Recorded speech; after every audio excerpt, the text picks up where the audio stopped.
मैं आज तक यही सोचती थी कि कुछ चीज़ें बस टीवी में दिखाते हैं, रियल में तो ऐसा नहीं होता होगा। तो मगर मुझे यहाँ आके पता चला है कि जो टीवी में दिखाते हैं वो सच में होता है। तो चलिए आज का व्लॉग स्टार्ट करते हैं, मैं बताती हूँ। तो अभी हो गई है सुबह। सुबह के बहुत ज़्यादा लेट हो गया है, 9:30 हो रहे हैं अभी। तो मैंने युवान के लिए बना लिया ये ओट्स बना लिया है युवान के लिए। तो मैं भी हमारे लिए बनाऊंगी चाय। शुरू हो गई है। अभी कल परसों से पता चलेगा कि जब स्कूल जाएगा तो कितना पढ़ेगा। अभी सुबह सुबह हो रहा है 9:30, उठाया अभी 15-20 मिनट पहले ही। और देखो अभी पढ़ाई में लगा पड़ा है, अपने सारे कलर्स वगैरह फैला के। युवान को मिला है स्कूल जाने के बाद पहला संडे, तो देखो कैसे पढ़ रहा है। आज भी वो उसकी पढ़ाई नहीं छूट रही है। तो हस्बैंड जी लेकर आ गए थे कचौड़ी। मैंने मंगाई थी कचौड़ी। तो मैंने जैसे शुरू में बताया था कि मैं पता हमेशा यही सोचती थी कि ये जो कचौड़ी दिखाते हैं ना तारक मेहता में या फिर कोई काफ़ी सारे सीरियल्स में, रिश्ता क्या कहलाता है, उनमें जैसे फूली फूली सेव वाली कचौड़ी दिखाते हैं कि ये बस टीवी में होती है, रियल में ऐसी कचौड़ी इस तरह से थोड़ी देते हैं। नॉर्मली तो सब्जी के साथ देते हैं, बिकॉज हम लोग तो यूपी वाले हैं, तो यूपी में तो हम तो सब्जी के साथ ही खाते हैं। बट मैंने यहाँ पर आकर रियलाइज़ किया कि रियल में ऐसा होता है। और भी बहुत सारी चीज़ें थी जो मैंने यहाँ पर आके रियलाइज़ करी कि रियल में ऐसा होता है। जैसे कि यहाँ पर मारवाड़ी लोग बहुत रहते हैं, तो वो अपने पहनावे में घाघरा चोली जो होता है ऐसा ही पहन के कपड़े पहन के रखते हैं।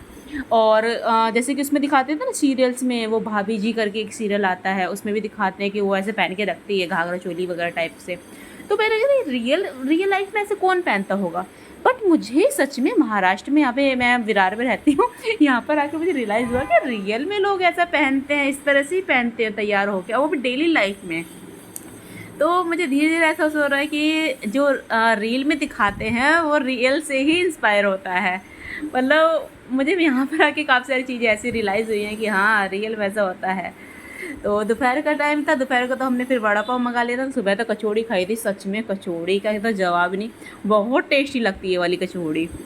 तो और एक कचौड़ी आप खाओगे ना, आपका ना पूरा मतलब दोपहर तक का आपको कुछ खाने का मन नहीं करेगा। तो दोपहर में भी हमने कुछ नहीं, बस आज तो मन कर रहा था कि चलो बाहर से कुछ खाते हैं, संडे का दिन वैसे ही था, तो इसलिए हमने पिज़्ज़ा वगैरह मंगा लिया था। तो बस पार्टी करी। उसके बाद में ये देखो युवान की मस्ती। इसको बहुत आज प्यार आ रहा था मुझ में। वैसे तो करता है कभी कभी, जब मूड होता है इसको बहुत अच्छा लगता है। तो वही फिर शाम का टाइम हो गया था, तो हमने बना ली थी चाय। तो चाय वगैरह पी के, क्योंकि हमें ना अभी स्कूल का ना काम भी करना है। युवान की जो बुक्स है उनको कुछ मतलब पन्नी वगैरह लगानी है उन पर, तो बाइंडिंग वगैरह करनी है, स्टिकर वगैरह लगाने हैं। तो इसलिए हम चाय वगैरह पी रहे थे। हस्बैंड जी ने कहा था कि चाय पिला दो, उसके बाद एनर्जी आ जाएगी, फिर मैं काम में लगूंगा। तो वही सब था, बस वही सब में लगे थे। युवान देखो मज़े से आनंद लेके बिस्किट खा रहा है। बालकनी में इतनी ठंडी ठंडी हवा चल रही थी। अभी क्या है, यहाँ पर ऐसा मौसम है मुंबई का ही कि बारिश नहीं हो रही है, मगर मौसम बहुत अच्छा रहता है। तो अभी फिर हस्बैंड जी चाय वगैरह पी के लग गए थे ये पन्नी वगैरह लगा चढ़ाने के लिए बुक्स पर। और युवान की देखो, युवान ने तो आज क्या ही किया, इसने अपनी जितनी भी सारी बुक्स है ना सारी ही पढ़ डाली। अभी आप देखोगे ना, वो सारे एक एक करके सारी बुक्स, उसको पता नहीं कि पढ़ने का ना बहुत ज़्यादा शौक है। और हमें ये चीज़ ना बहुत अच्छी भी लगती है, क्योंकि हमने स्टार्टिंग से ना उसको पढ़ाई में ही उसका इंटरेस्ट डाला है। हमने कुछ इसके साथ में ज़बरदस्ती नहीं करते, बल्कि हमें इसे बुक्स छीन छीन के रखनी पड़ती हैं। अब ये हो ना कि बच्चे का आप इंटरेस्ट जिसमें रखोगे उसका इंटरेस्ट उसी में जाता है। तो हमारी कोशिश है कि हाँ बच्चों को अच्छी चीज़ें सिखाएं।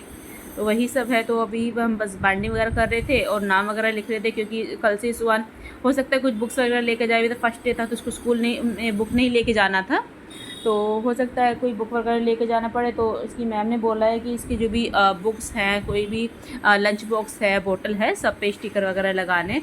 तो मैं भी साथ में हेल्प करा रही थी। और फिर मैं आ गई थी किचन में। मैंने सोचा कि इसमें तो बहुत टाइम लग जाएगा, क्योंकि हम सोचते थे कि चलो बाहर थोड़ा घूम के आएंगे।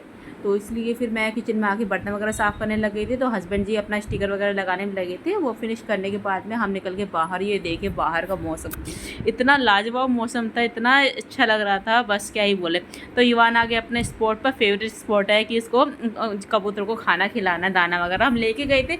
बट ऑलरेडी वहाँ पर इतना सारा खाना वगैरह पड़ा हुआ था, लोगों ने दिया हुआ था। कबूतर भी ज़्यादा नहीं थे, क्योंकि वो खा खा के परेशान हो गए होंगे। संडे का दिन था तो काफ़ी लोग आते हैं दाना वगैरह डालने के लिए, तो वो खा ही नहीं रहे थे, तो इसलिए हमने थोड़ा बहुत देर वहाँ रुके। फिर हम घूमते घूमते काफ़ी, आप यकीन नहीं करेंगे, कम से कम 6-7 रेस्टोरेंट हम गए कि यहाँ कुछ खाएं वहाँ कुछ खाएं, कुछ समझ ही नहीं आ रहा था कहीं भी।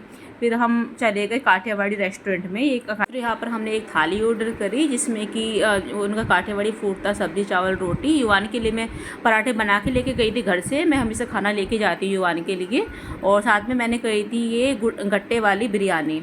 तो वापस आ गए थे घर, ये बंदा आटा लगा के गई थी, ये वापस ऐसे ही रखना पड़ा मुझे फ्रिज में। चल भाई बाय।